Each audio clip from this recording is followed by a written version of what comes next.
सभी को नमस्कार। इस वीडियो में हम लेसन 3 आगे पढ़ने वाले हैं।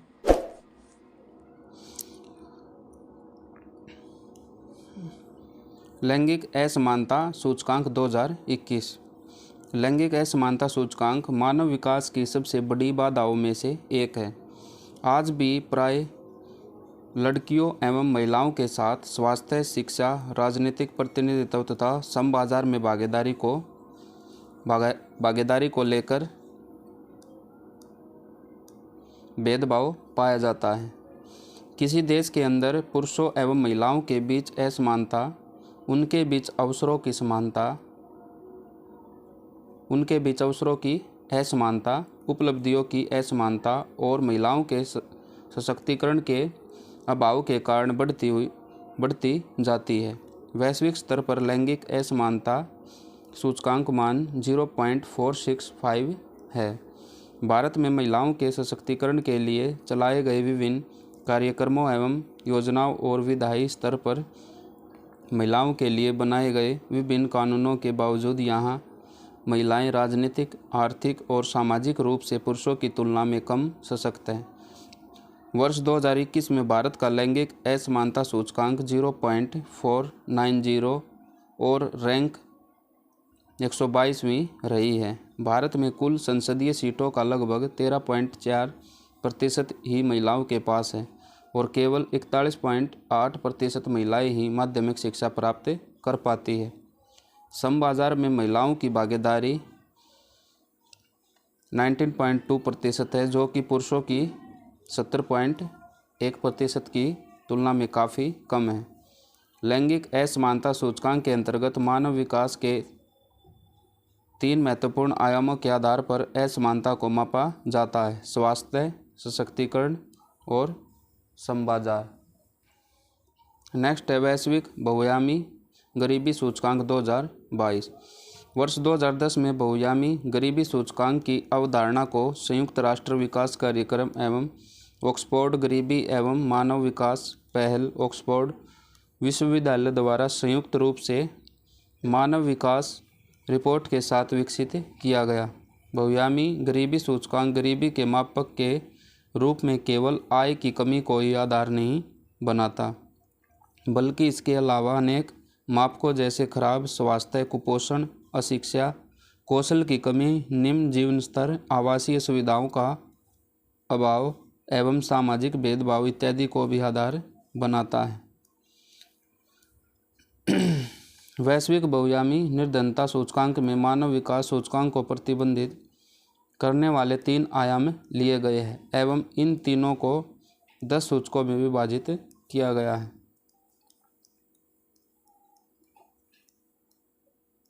वैश्विक बहुआयामी गरीबी सूचकांक, इसमें स्वास्थ्य में शिशु और पोषण, शिक्षा में नामित शिशु और शैक्षिक वर्ष और जीवन निर्वाह स्तर, इसमें क्या क्या है: संपत्ति, ईंधन आपूर्ति, आवास, विद्युत, जलापूर्ति और शौचालय। वैश्विक बहुआयामी गरीबी सूचकांक का मान अधिकतम 100% है। प्रत्येक आयाम को समान भार दिया गया है। इस प्रकार प्रत्येक आयाम का अधिकतम अंक 33.3% है। शिक्षा तथा स्वास्थ्य में से प्रत्येक में 2-2 सूचक है। इस प्रकार इनके प्रत्येक अंश का भार 16.7% है। जीवन निर्वाह स्तर के 6 सूचक है। इस प्रकार इसके प्रत्येक अंश का भार 5.6% है। बहुआयामीय निर्धनता से ग्रस्त लोगों का पता लगाने के लिए प्रत्येक परिवार के लिए वंचन अंक को जोड़कर पारिवारिक वंचन प्राप्त किया जाता है। गरीबों तथा अन्य लोगों में अंतर करने के लिए 33.3% का विच्छेदन लिया गया है, जो भारित सूचकों के 1/3 के समकक्ष है। यदि m का मान 33.3% या उससे अधिक है तो परिवार तथा उसका प्रत्येक सदस्य बहुआयामीय निर्धन है। जिन परिवारों का वंचन अंक m 20% से 33.3% के बीच है उनके बहुआयामीय निर्धन बनने का खतरा है तथा जिन परिवारों का वंचन अंक 50% या उससे अधिक है वे गंभीर रूप से बहुआयामीय निर्धन है। वैश्विक बहुआयामीय गरीबी सूचकांक की सहायता से सतत विकास लक्ष्य 1 सब जगह गरीबी या इसके सभी रूपों को समाप्त करना को प्राप्त करने की दिशा में विश्व के सभी देशों द्वारा किए गए प्रयासों की सार्थकता एवं परिणामों के बारे में अध्ययन किया जा सकता है। वैश्विक बहुआयामी गरीबी सूचकांक 2022 के अंतर्गत विश्व के 111 देशों में निवास करने वाले लगभग 6.1 बिलियन लोगों को शामिल किया गया है। इन 111 देशों में निवास करने वाले लगभग 6.1 बिलियन लोगों में 19.1% अर्थात 1.2 बिलियन लोग बहुआयामी गरीबी से पीड़ित है। इस बहुआयामी गरीबी से पीड़ित जनसंख्या का लगभग 83% भाग उप सहारा अफ्रीका और दक्षिणी एशिया में निवास करता है। विश्व की 1.3 बिलियन बहुआयामी गरीबी जनसंख्या का लगभग 2/3 मध्यम आय वाले देशों में निवास करता है। बहुआयामी गरीबी से पीड़ितों का लगभग आधा हिस्सा 18 वर्ष से कम आयु के बच्चों का है। 7 वयस्कों में से 1 की तुलना में 3 में से 1 बच्चा बहुआयामी गरीबी से पीड़ित है। जिन देशों ने MPI मान को सबसे तेज़ी से कम किया है उनमें से 12 उप सहारा अफ्रीका में, 3 दक्षिण एशिया, 3 पूर्वी एशिया एवं प्रशांत क्षेत्र में और 2 लैटिन अमेरिका और कैरिबियन में थे। इस रिपोर्ट के अनुसार वर्ष 2019 से 21 के आंकड़ों के आधार पर भारत की 16.4% जनसंख्या गरीबी में है, जिनमें से 4.2% जनसंख्या गंभीर गरीबी में जीवन व्यतीत करती है। लैंगिक विकास सूचकांक इसमें महिलाओं और पुरुष के HDI मान के बीच तुलना करता है, अर्थात लैंगिक विकास सूचकांक लिंग के आधार पर HDI मान की असमानता को मापता है। लैंगिक विकास सूचकांक मानव विकास सूचकांक के 3 आयामों स्वास्थ्य,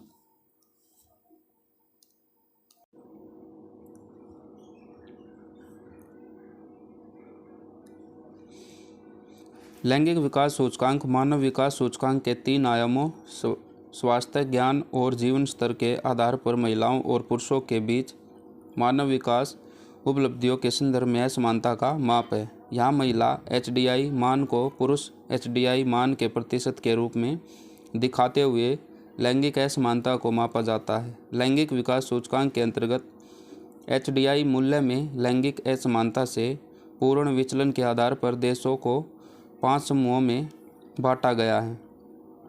समूह 1 में महिलाओं एवं पुरुषों के बीच HDI उपलब्धियों में उच्च समानता वाले देश शामिल है, जहां विचलन 0.5% से कम पाया जाता है। समूह 2 में महिलाओं एवं पुरुषों के बीच HDI उपलब्धियों में मध्य से उच्च समानता वाले देश शामिल हैं, जहां विचलन 2.5% से 5% के बीच पाया जाता है। और समूह 3 में महिलाओं एवं पुरुषों के बीच HDI उपलब्धियों में मध्यम समानता वाले देशों को शामिल किया गया है, जहां विचलन 5% से 7.5% के बीच पाया जाता है। समूह 4 में महिलाओं एवं पुरुषों के बीच HDI उपलब्धियों में मध्यम से कम समानता वाले देशों को शामिल किया गया है, जिनमें विचलन 7.5% से 10% के बीच पाया जाता है।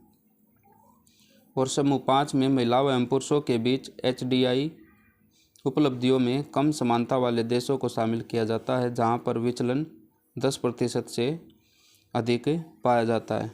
वर्ष 2021 में भारत का लैंगिक विकास सूचकांक मान 849 था और भारत समूह 5 के देशों में प्लैनेटरी प्रेशर समायोजित मानव विकास सूचकांक 2020 में संयुक्त राष्ट्र विकास कार्यक्रम ने पहली बार प्रत्येक देश के प्रति व्यक्ति कार्बन उत्सर्जन और मटेरियल पदचिह्नों के कारण होने वाले प्रभाव को दर्शाने के लिए एक नए सूचकांक प्लैनेटरी प्रेशर समायोजित मानव विकास सूचकांक को शामिल किया है। प्लैनेटरी प्रेशर समायोजित मानव विकास सूचकांक मानव विकास का वह स्तर है जो प्रति व्यक्ति कार्बन डाइऑक्साइड और प्रति व्यक्ति मटेरियल पदचिह्नों को मापते हुए ग्रह पर अत्यधिक मानव दबाव को प्रदर्शित करता है। इसके अंतर्गत मानव उपभोग के लिए उत्पादित वस्तुओं और सेवाओं के उत्पादन में प्रयुक्त किए जाने वाले जीवाश्म ईंधन, धातुओं और अन्य संसाधनों को मापा जाता है।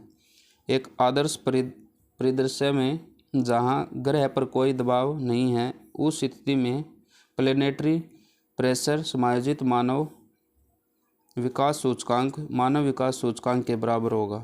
हालांकि जैसे जैसे दबाव बढ़ता है, प्लैनेटरी प्रेशर समायोजित मानव विकास सूचकांक के नीचे स्विट्जरलैंड जो मानव विकास सूचकांक में प्रथम स्थान पर है, प्लैनेटरी प्रेशर समायोजित मानव विकास सूचकांक के आधार पर -7 स्थान नीचे चला जाता है।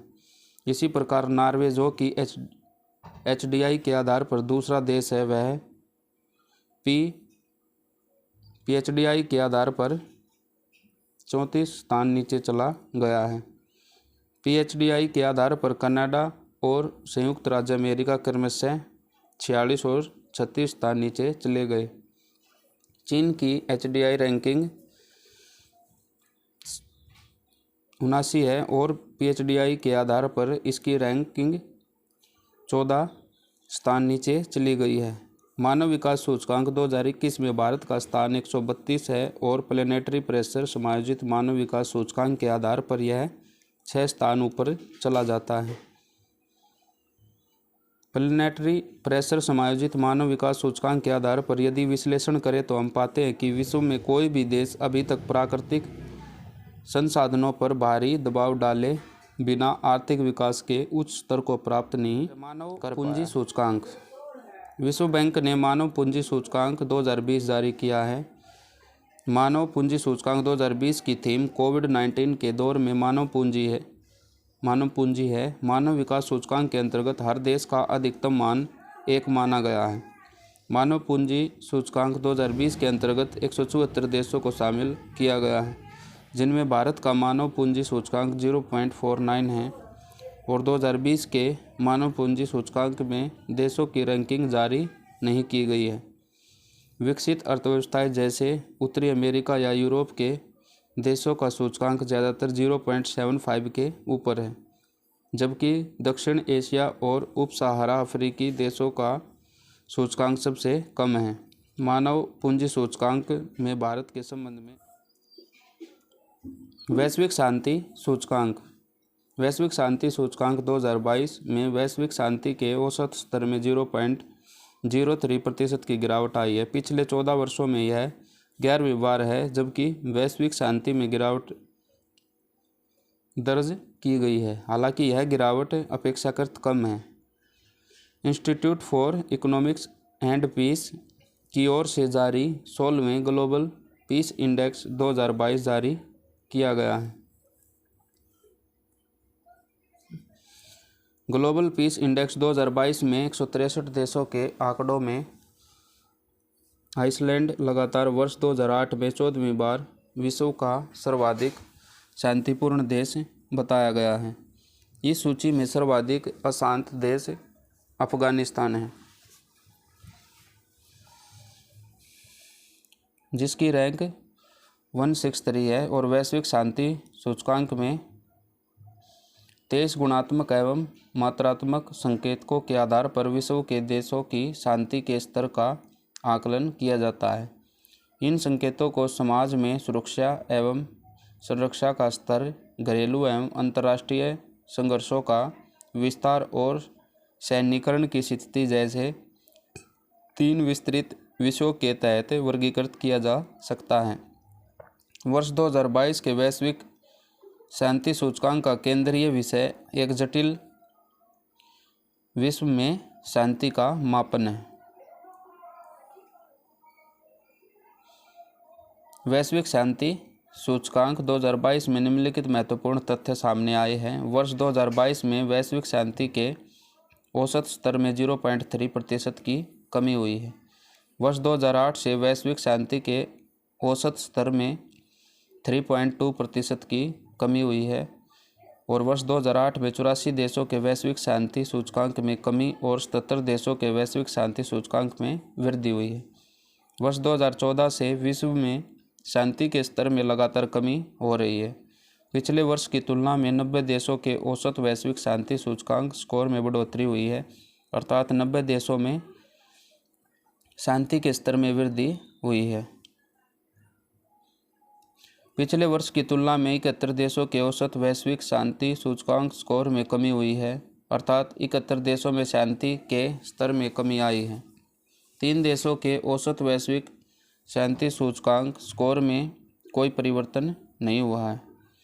बाध्यकारी रूप से विस्थापित लोगों की संख्या वर्ष 2008 में 31 मिलियन के स्तर से बढ़कर वर्ष 2022 में 88 मिलियन हो गई है और 16वें वैश्विक शांति सूचकांक 2022 में भारत की स्थिति में वर्ष 2021 की तुलना में वृद्धि हुई है।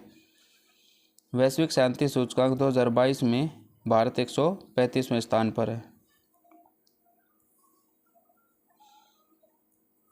वैश्विक शांति सूचकांक 2022 में भारत के पड़ोसी देशों में भूटान 19वें, नेपाल 73वें, बांग्लादेश 96वें, श्रीलंका 90वें और चीन 89वें स्थान पर रहे हैं। Happy index 2021 happy index well-being economy alliance द्वारा जारी किया जाता है। यह एक सतत खुशहाली मापन का पैमाना है जो देशों की सीमित पर्यावरणीय संसाधनों का उपयोग करके कुशलता से दीर्घकालीन सुखी जीवन प्रदान करने के आधार पर रैंक प्रदान करता है।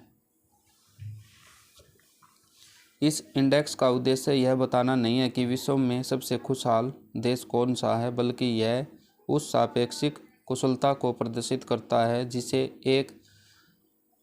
एक देश पृथ्वी पर उपलब्ध प्राकृतिक संसाधनों को अपने नागरिकों के दीर्घ तथा खुशहाल जीवन में परिवर्तित करने के लिए करता है।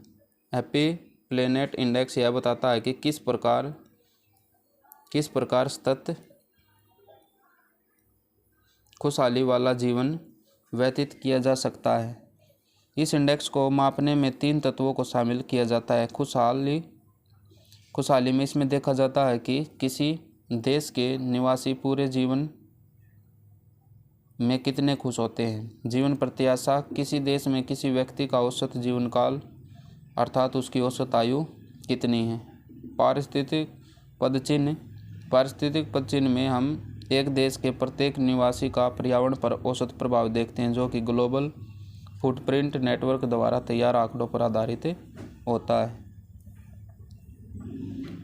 हैप्पी प्लेनेट इंडेक्स 2021 की रिपोर्ट के आधार पर भारत का हैप्पी प्लेनेट इंडेक्स स्कोर 36.4 पाया गया एवं इस स्कोर के आधार पर 152 देशों के इस सर्वेक्षण में इसका 128वां स्थान रहा है। इस रिपोर्ट में भारत में जीवन प्रत्याशा 69.7 वर्ष बताई गई है एवं भारत इस संदर्भ में 108वें स्थान पर है। भारत में खुशहाली के स्तर पर 10 आधार बिंदुओं में 3.25 प्राप्त हुआ है एवं इस आधार पर भारत का स्थान 149वां है।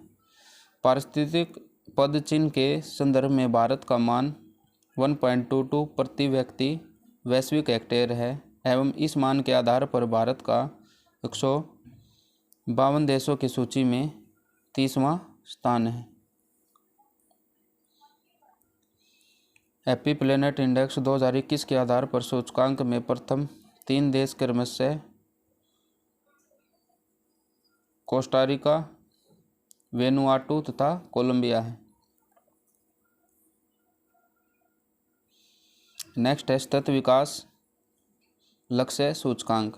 संयुक्त राष्ट्र द्वारा वर्ष 2015 में सतत विकास लक्ष्यों को अपनाया गया, जिसे 2030 तक प्राप्त करना है।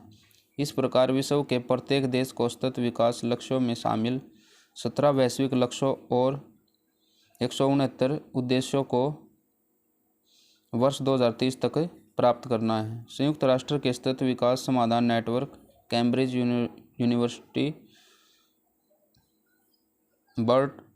बर्टलेसमैन स्टीफगन ने नया सतत विकास सूचकांक जारी किया। इस सूचकांक का मुख्य उद्देश्य सतत विकास के लक्ष्यों की प्रगति पर नज़र रखना और जवाबदेही सुनिश्चित करना है। इस सूचकांक से पता चलता है कि कोई देश सतत विकास के लक्ष्यों को हासिल करने में कहाँ तक प्रयास करता है। इस सूचकांक के माध्यम से देशों को प्राथमिकता वाले क्षेत्रों की पहचान करने में मदद मिलेगी। इसमें प्रत्येक देश की रैंकिंग 17 वैश्विक लक्ष्यों को लेकर उनके प्रदर्शन पर आधारित है। ये लक्ष्य सतत विकास के 3 आयामों आर्थिक विकास, सामाजिक समावेशन और पर्यावरण सुरक्षा से जुड़े हैं। इस सूचकांक से स्पष्ट होता है कि विभिन्न देशों के सामने सतत विकास लक्ष्यों को प्राप्त करने की दिशा में कौन कौन सी प्रमुख चुनौतियां सामने आ रही है और इन चुनौतियों के समाधान हेतु व्यवहारिक मार्ग तलाशने में यह सूचकांक किस प्रकार सहायक होगा।